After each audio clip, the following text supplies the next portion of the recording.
அம்பேத்கர் அம்பேத்கர் அம்பேத்கர் அம்பேத்கர் அம்பேத்கர் அம்பேத்கர் அம்பேத்கர் பெயரை சொல்வது ஃபேஷன் ஸ்டேட்மெண்டா என்கின்ற கேள்வியை முன்வை சிறப்பு கருத்தரங்கம் முனைவர் தொல் திருமாவளவன் அவர்கள் தலைமையில் மூத்த பத்திரிகையாளர் ஆலி செந்தில்நாதன் ஆகியோர் கலந்து கொள்ளும் சிறப்பு கருத்தரங்கம் டிசம்பர் 25 காலை 11 மணிக்கு பெரம்பூர் பெரவல்லூரில் உள்ள பிங்க் பேர்ல் பார்ட்டி ஹாலில் அனைவரும் வருக. இந்த மாமா பையனுக்கான நாம் ஜோம்பி கட்சியில அவன் நம்ம மாமான்னு வேற கான்டெக்ட்ல சொல்லிக்கிட்டு இருந்தோம்.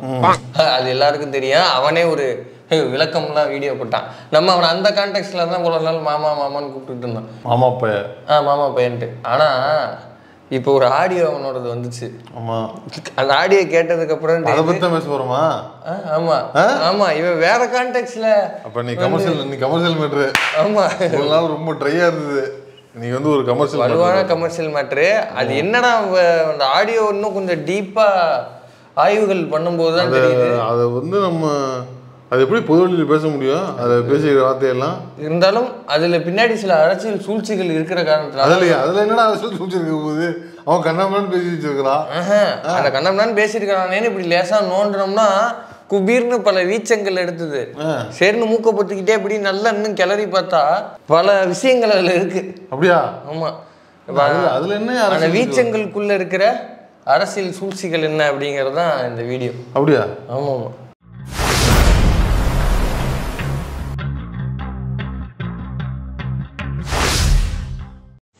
பேசாம நமக்கு இருக்க திறமைக்கு நான் அரசியல் இறங்கிறவா? என்ன சொல்றீங்க? 1 வீக்ல ஒரு வீடியோ எடுப்பு உங்களுக்காகவே அமுச்சு விட்றேன். நான் தேடுறேன், இன்னும் கொஞ்சம் தேடிட்டு இன்னைக்குள்ள அமுச்சு விட்றேன். இல்லையா இந்த வாரத்துக்குள்ள புது வீடியோ. செல்ல முன்னணி வந்தால் தான் போவேன். எப்படி இதெல்லாம் பேசணுமா? நம்மளாம் எதை டீல் பண்ணிட்டு இருந்தோம். நானும் ஆடியோனா இது காதலே அபச்சாரங்கிற மாதிரி இருக்குது. நல்லா விரல உள்ள விட்டு எடுத்துக்கிற ரத்தம். இதெல்லாம் பேசணுமா? பர்சனல் மேட்டர் மாதிரி இருக்குது. இதெல்லாம் நம்ம எதுக்கு பேசணும்? இந்த ஆடியோ ரிலீஸ் ஆகி எத்தனை நாள் ஆகுது நீங்களே சொல்லுங்க. அது தெரிஞ்சு 3 நாள் இருக்குன்னு நினைக்கிறேன். இதை பேசணும், இதை கண்டென்ட் ஆக்கணும்னு முடிவு பண்ணியிருந்தா ரிலீஸ் ஆன அன்னைக்கே பண்ணியிருப்போமா? அதான் ஏன்னு கேட்குறேன். பர்சனல் மேட்டராக இருக்குது. காது கேட்கப்படாத விஷயமா இருக்குது. இதை போய் எதுக்கு நம்ம எடுத்து யூஸ் பண்ற டேர்ம்லாம் இருக்குல்ல. பர்சனல்ல பேசுறது தவறு இல்லையா? நோக்கெல்லாம் தெரியாதா? ஏன் அப்படி கதையாளர் சுத்தின்னு இருக்கேன் அப்படி தோணுமா இல்லையா? இது பர்சனல் மட்டும் கிடையாது. நான் முன்னாடியே சொன்ன மாதிரி இதுல பாலிடிக்ஸும் கலந்து இருக்குது. என்ன பாலிடிக்ஸ் பார்த்துட்டீங்க? இதுல என்ன என்னடா பாலிடிக்ஸ் இருக்குதுல? இது எப்படி பேசி வச்சிருக்கிறான்?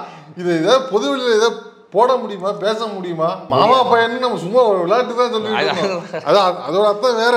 ஆக்சுவலா என்ன கான்டெக்ட்னா வந்து மாண்புமிகு மானமிகு அது சுருக்கி மாமா அப்படின்னு மாமா பையன் அப்படி நீ அப்ப அப்படி கூப்பிடுறா நான் உன்னை அப்படியே கூப்பிடுறேன்டா நம்ம கூப்பிட்டு இருந்தோம். ஆனா இவன் உண்மையிலுமே கான்டெக்ட் உண்மையிலேயே அந்த பேரை வந்து நிலைநிறுத்துவதற்காக அந்த நான் சும்மா விட மாட்டேன். நான் வந்து இது பண்ணிடுவேன். அதை நான் செஞ்சு காட்டுறேன். நோண்டுனா உண்மையிலுமே அப்படிதான் ஆல்பம் தூக்கிட்டு தான் திருடாம போல் இருக்கு. இந்த ஆடியோ அப்புறம் அப்படிதான் இருக்கு. நீங்க யாராவது ஒருத்தர்கிட்ட இப்படி உனக்காண்டி வெயிட் பண்ணிருக்கேன் செல்ல டெம்ட் ஆகி அப்படின்னு நீங்க பேசுவீங்களா? இப்ப இந்த வார்த்தை எனக்கு தெரிஞ்ச நான் எந்த அகராதியிலுமே கேட்டது இல்லப்பா. நான் படிச்சது இல்லை, பார்த்தது இல்லை. நீங்க சொல்லுங்க, நீங்க யாரு? நானும் எவ்வளவோ பாடல் வரிகளை கேட்டிருக்கிறேன், எவ்வளவோ வர்ணனைகள் பார்த்துருக்கிறேன், எவ்வளவோ கவிஞர்கள் வந்து வர்ணிக்கிறத பார்த்துருக்கிறேன். இப்படி ஒரு வர்ணனைய, இப்படி ஒரு கவிதை சொல்ல, இப்படி ஒரு தமிழை நான் கேட்டதே கிடையாதுப்பா. இப்படி ஒருத்தங்களை கூப்பிடுறாங்கன்னா அப்ப இவனுக்கும் அந்த சம்பந்தப்பட்ட யாருக்குமான ரிலேஷன்ஷிப் எப்படியாக இருக்கும் அது தெரியல. அததான் நான் சொல்றேன். அப்ப இவன் உண்மையிலுமே ஆல்பம் தூக்கிட்டு திருறானா அப்படிங்கிற கேள்வி நமக்கு வருதா? வருது. இப்ப இந்த ஆடியோல குறிப்பிடப்படுற ஆப்போசிட்ல பேசுற ஆள் யாரு அப்படின்னா ஜனனி அப்படின்னு சொல்றாங்க. அவங்க நாம் தமிழர். ஆமா ஆமா. இன்னும் குறிப்பிட்டு சொல்ல வேண்டும் என்றால் அவங்க வந்து ஒரு ஈழத்தமிழர். அவங்க ஈழத்தமிழரா? ஆமா தம்பி, அபாண்டமான குற்றச்சாட்டு வைக்கிற, அடி வாங்கி சாவுவ. கரெக்டா சொல்லு. நானா ஈழத்தமிழருங்கிற அவங்கள போய் நீ இந்த மாதிரி நீ வந்து குற்றச்சாட்டு வைக்கிற, நீ அவங்க கூட பழக்கம்.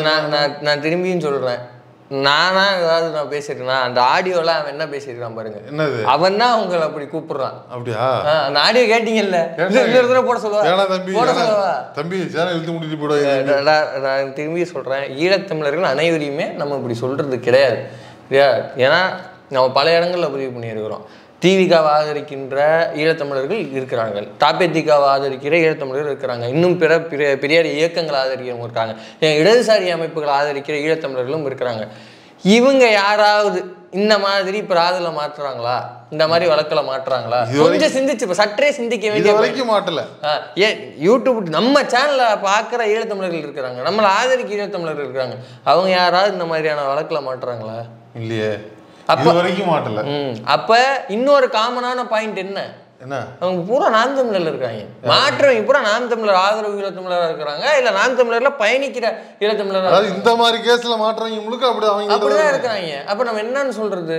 ஏன் முதல்ல என்ன ஆடியோ, இது போன் காலா இல்ல வாய்ஸ் நோட்டா, எங்க பேசுனது, இப்படி வந்து ஒரு பர்சனல் சேட்டை வந்து இப்படி பகிரங்கமா பேசுறது வந்து தகுமா அவனுக்கு? சரியா? இது ரொம்ப ரொம்ப கூனி குறுகி நிக்கிற அந்த இடத்துல. ஏன் உண்மையிலுமே ரொம்ப என்ன கூனி குறுகி நிக்கிறீங்க? இல்லை இப்போ நான் இந்த எஸ்டிடியை நான் சொல்கிறேன், சொன்னதுக்கு அப்புறம் இது தகுமா தகாதாங்கிறத நீங்களே சொல்லுங்க. என்ன இந்த ஆடியோவில் பேசக்கூடிய இன்னொரு நபர், அந்த ஜனனின்னு சொன்னேன் இல்லையா, அவங்களோட ஹிஸ்டரி ஒன்று இருக்குது. என்ன அப்படின்னா, அவங்க திருச்சியில் ஒரு பர்னிச்சர் கடையில் அவங்க வந்து பணிபுரிகிறாங்க. பணிபுரியிற இடத்துல அந்த உரிமையாளருடைய மகன், அவங்களுக்கும் இவங்களுக்கும் ஒரு அஃபேர் இருக்குது. அதன் மூலமாக பல நிதிகளை வந்து பர்னிச்சர் கடையுடைய கல்லாக்கு போகாம அப்படியே ரீடைரக்ட் பண்ணி திரள் நிதியா இவங்களுடைய இவங்களுடைய ஹேண்ட்பேக்கு திரள் நிதியா மாத்துறாங்க. இந்த திரள் நிதி மேட்டரை நம்மளால வந்து ஓனர் கண்டுபிடிச்சிடுறாப்புல. உடனே அவங்கள கூப்பிட்டு, ஏமா இது தகுமா, இது தகாது, இப்படி பண்ணக்கூடாது, கிளம்புங்க அப்படின்னு விரட்டி விட்டுறாங்க. விரட்டி விட்டதுக்கப்புறம் இவங்க வந்து இன்னொரு நபருக்கு ஃபோன் பண்ணி உதவிகளை நாடுறாங்க. அவர் வந்து ஒரு நெய்தல் படையை கட்டி திருச்சிக்கு வாங்க. என்னது உதவி? கட்ட பஞ்சாயத்து பண்றதுக்கு. அடியாளுக்கு? ஆமா, அடியாள்.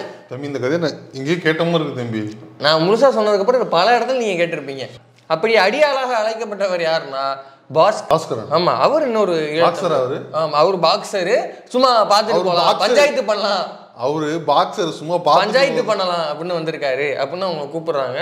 வந்து பார்த்தா அவர் வேற யாரு அப்படின்னா நம்ம நாம் தமிழர் தான். அவரும் நாம் தமிழர் தான். குறிப்பா சீமாருக்கு assistant setup Chellappa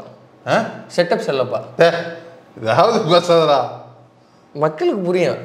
setup Chellappa. ஆமா, அவர் வந்து சீமாருக்கு செட்டப் செல்லப்பா. நாம் தமிழர் ரொம்ப நெருக்கமா நேம் நல்ல ரைமிங்கா இருக்குது. ஆனா இதான் இல்லையா, நம்ம பேசிட்டு இருக்கிறதுல ஃபுல் ஸ்க்ரீன்ல போட்டு காட்டுவாங்க அவர் எந்த அளவுக்கு நெருக்கம்ங்கிறதெல்லாம் பார்த்துக்குங்க.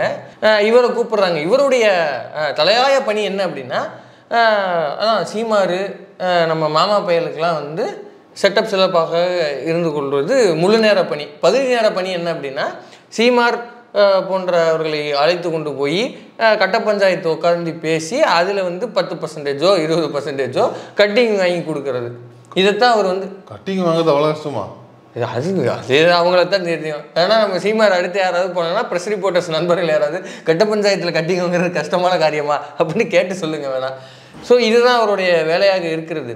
சீமார் இதெல்லாம் பண்ணுறாரா அப்படின்னா உங்களுக்கு நினைவுபடுத்துறதுக்காக மக்கள் மறந்துருக்கலாம். இன்னொரு ஆடியோவை நான் போட சொல்கிறேன். இப்போ அந்த ஆடியோவை போட்டு விடுங்க. ஆனால் அந்த லேண்டு பிரச்சனைக்கு ஒரு வார்த்தை சொல்லி விடுங்கண்ணா. தேவாண்ணா என்கிட்ட சொன்னால் தான் அவர் அடுத்த மூமெண்ட் பண்ணுவாங்க.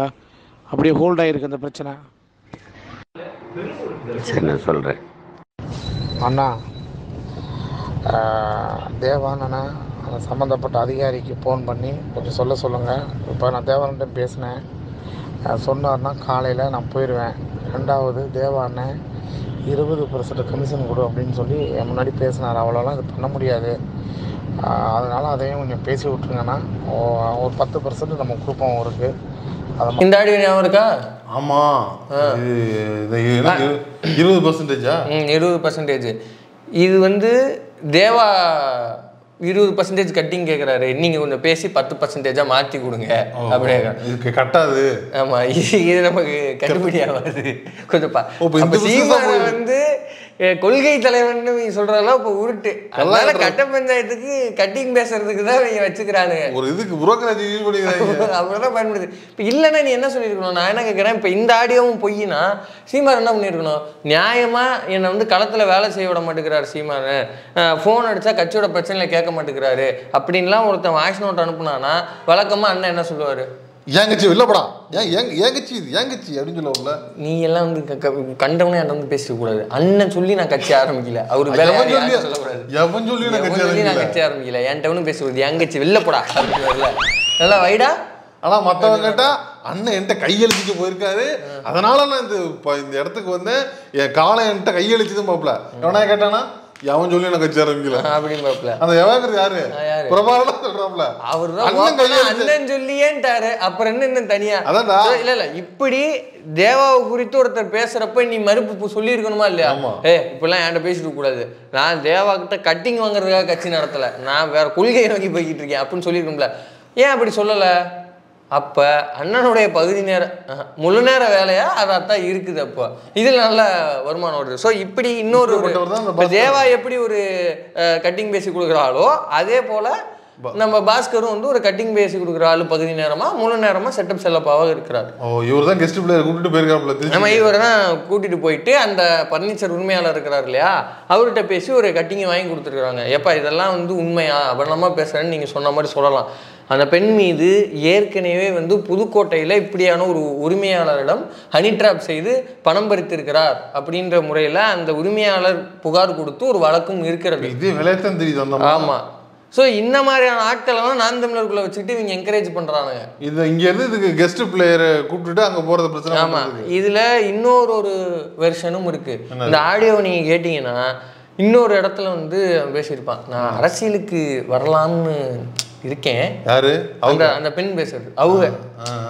அதுக்குதான் இவரு இப்படி ரிப்ளை பண்றாரு. இப்போ அரசியலுக்கு நான் வரலாம்னு இருக்கேன், ஒரு ஐடியா இருக்கு அப்படின்னு. அரசியல் தானே இருக்கிறாங்க, அவங்க கட்சியில் தானே இருக்கிறாங்க. இப்போதைக்கு ஹனி ட்ராப் பண்ணிட்டு இருக்கிறேன், கட்சிக்குள்ள இருந்து ஹனி ட்ராப் பண்ணிட்டு இருக்கேன். அப்புறம் அரசியலுக்கு வரலாம்னு இருக்கேன். இப்போதைக்கு இந்த வீடியோ வந்து பழசா இருக்கு, நான் உனக்கு புதுசா ஒரு வீடியோ நான் வீடியோ அனுப்புறேன். எதுக்கு அந்த வீடியோ? அது வந்து இதுலேயே 2 வெர்ஷன் இருக்கு. என்னது? ஒன்று என்னவா இருக்கும் அப்படின்னா, ஆய்வுகளுக்கு ஏதாவது ஷார்ட்டேஜ் பண்ணணும், ஆய்வில் உட்காந்துருக்கிறப்ப ஆய்வு எங்கே பாத்ரூம் இல்லையா? ஒரு கேடி ராகவன் சயின்டிஸ்ட் இருக்கார்ல, அவருடைய கண்டுபிடிப்புக்கு பின்னாடி பூஜை ரூமுக்கு மாறிடுச்சு. ட்ரெண்டு மாறிடுச்சு. ஆமாம், ட்ரெண்டு மாறிடுச்சு. எல்லா ஆய்வுகளும் இப்போ பூஜை ரூமில் தான் நடக்குது. அப்படி உட்காந்துருக்க வேலையில் ஏதாவது ஆய்வுகளுக்கு வீடியோ தேவைப்பட்டிருக்கோம், வெயிட் பண்ணுங்க நான் அனுப்புறேன் அப்படின்னு அவங்க. பழைய வீடியோவா இருக்குங்கிறாங்க அவங்க. பழசா இருக்கு, இருங்க நான் புதுசா அனுப்புறேன்.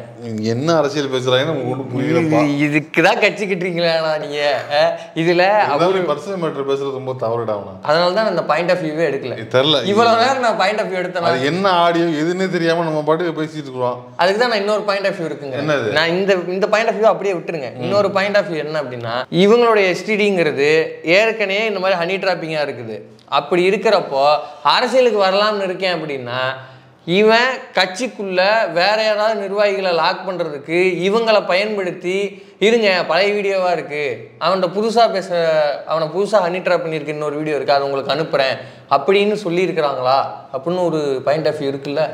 அதாவது நீங்க வெளியில வந்து இந்த வேலையை தான் பார்த்துக்கிட்டு இருக்க, நீ கட்சிக்குள்ள நான் ஏதாவது நிர்வாகின்னு யாராவது ஒருத்தனை கை காமிச்சு விட்றேன், எனக்கு வேண்டாதவன், எனக்கு பிடிக்காதவனை எவனா நான் சொல்கிறேன். இப்போ இந்த குசுரெல்லாம் இருக்குல்ல, இப்போ யார் முனைவர் நத்தம் சிவசங்கரா, அந்த மாதிரி ஆட்கள் எனக்கு பிடிக்கல, அப்போ அவனை ஹனி ட்ராப் பண்ணி அந்த வீடியோவை எனக்கு அனுப்பு அப்படின்னு கூட சாட்டை வந்து அந்த பெண்ணை வந்து பயன்படுத்தலாம் இல்லையா? ஏன் பயன்படுத்தக்கூடாதுன்னு நம்ம நினைக்கக்கூடாது? தெரியலையே. ஏன்னா அந்த பெண்ணை எப்படி கூப்பிட்றாங்க, உனக்காக தான் வெயிட் பண்ணிட்டு இருக்கேன் செல்ல டெம்டாயி அப்படின்னு கூப்பிடலாம். அப்ப ஏன் இவன் இப்படி இன்ஃப்ளூயன்ஸ் பண்ணக்கூடாது? ஒரு பாயிண்ட் ஆஃப் வியூ இருக்குது இல்ல. இதை நம்ம கேள்வி கேட்கலாமா கூடாதா? ஏன்னா புலிகளின் தலைவர் பிரபாகரன் அவர்களை பேரை சொல்லி ஈழ மக்களுடைய நலன்ற விஷயத்தை முன்னிறுத்தி நான் தான் தமிழ் தேசியம் பேச போறேங்கிற டேகையும் பிடிச்சிக்கிட்டு கட்சிக்குள்ள இருக்கிற பெண்களை பூரா இவன் இப்படி பயன்படுத்திக்கிட்டு இருக்கான்னா பொதுஜனமா ஒரு கேள்வி எழுப்பலாமா கூடாதா? இப்ப இதை பேசலாம்ல, பர்சனல் விஷயத்தை பேசக்கூடாது, இப்ப இதை பேசலாமா இல்லையா? அப்ப வந்து வீடியோ எடுத்து வச்சுட்டு பிளாக்மெயில் பண்றதுக்கு வந்து பேர பேசிட்டு இருக்காங்க அப்படிங்கிறீங்க. அப்படி ஒரு பாயிண்ட் ஏன் இருக்கக்கூடாதுன்னு கேட்கறேன் நான். வேற யாராவது நிர்வாகிகளை ஹனி ட்ராப் பண்றது கூட அந்த பெண்ணை பயன்படுத்தலாம். அப்ப அரசியலுக்கு வரேன் நானும் குதிக்கிறது அதுதான் சொல்றது, அதுதான் அரசியல்ல குதிக்கிறேங்கிறது அதுதான். ஓ, இது ப்ரொஃபஷனலா இங்க மாதிரி. ஆமா, ப்ரொஃபஷனா. இப்ப இவன் வந்து பாஜகல சொல்லுவாங்கல்ல, அவர் ஹனி ட்ராப் பண்ணிட்டாரு அப்படின்னு, அந்த மெத்தடை இவனும் ஃபாலோ பண்றானோ அப்படின்னு ஒரு சந்தேகம் வரும்ல. ஓஹோ. ஸோ இதுதான் வந்து இவங்களுடைய இடைப்பட்ட எஸ்டிடி அப்படிங்கிறது. இப்போ நம்ம என்ன கேட்குறோம் அப்படின்னா, பல நிப்புகள் வந்து பேனா நிப்புகள்லாம் எழுதும். என்ன நான் தமிழர் கண்டு வியக்கிறேன். என்னதான் இருந்தாலும் அவங்க பாதிக்கு பாதி மேடைகளில் வந்து பெண்களுக்கு இட கொடுக்குறாங்க. இப்போ அந்த அன்னைக்கு கூட சொன்னாங்க 117 ஆண்கள் 117 பெண்கள். உனக்கு என்ன ராஜா, நீ கொடுப்போம் 200. இவன் எதுக்கு வந்து பெண்கள் நிப்பாட்டுறாங்கிற சூசமத்தை அந்த ஊம்பலச்சேரி மாடு வந்து போட்டு உடச்சிட்டு போயிட்டான். ஐயா இந்த ஆள் வந்து பெரிய பெரிய கட்சிகிட்ட எல்லாம் வந்து டம்மி கேண்டிடேட்டா போடுறேன்னு சொல்லி காசு வாங்கிடுறாரு. வாங்கிட்டு அந்த இடத்துல பெண்கள் நிப்பாட்டுறான். இவன் பெண்களை நிப்பாட்டுறதுக்கான காரணம் தான் உடச்சிட்டு போயிட்டான் அவன். அப்ப இவன் பெண்களை மதிக்கிற லட்சணம். ஆமா, அது மட்டும் இல்லாம இப்ப அந்த நீல பேனாக்கெல்லாம் இதை கண்டிச்சு எழுதணும். ஒரு பெண்ணை நீ ஹனி டிராப்பிங்க பயன்படுத்துறியோங்கிற சந்தேகம் எனக்கு இருக்குது அப்படின்னும், இல்லைன்னா ஒரு பெண்ணை இப்படி பேசுறியோனோ நீ கேட்கணுமா இல்லையா? அதை வாழ்த்தும் போது இதை எதிர்க்கணும்ல. திமுக என்ன நீ திமுக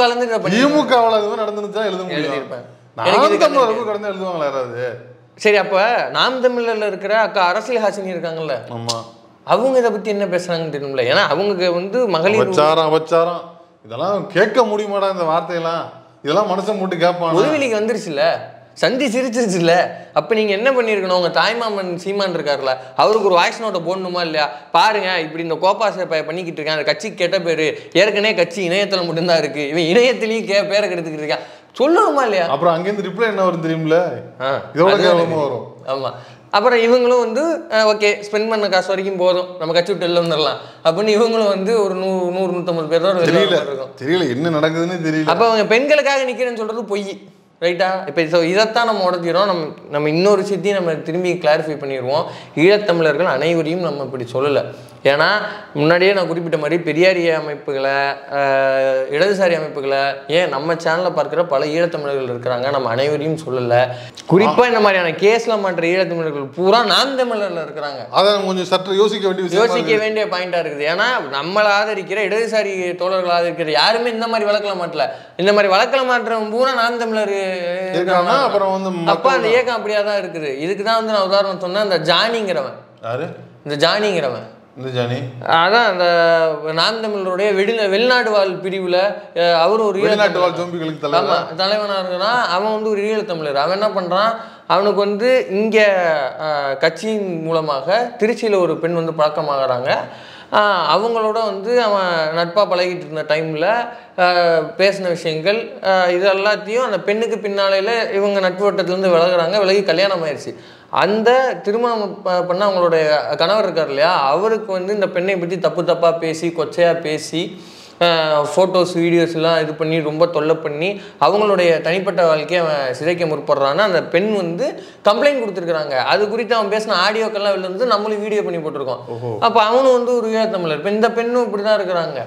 ஸோ இப்படி நாம் தமிழரில் பயணிக்கிறவங்களோட ட்ராக் ரெக்கார்டு ஹிஸ்ட்ரி எஸ்டிடி இருக்குதுல்ல, இது ஏன் இப்படி இருக்குது?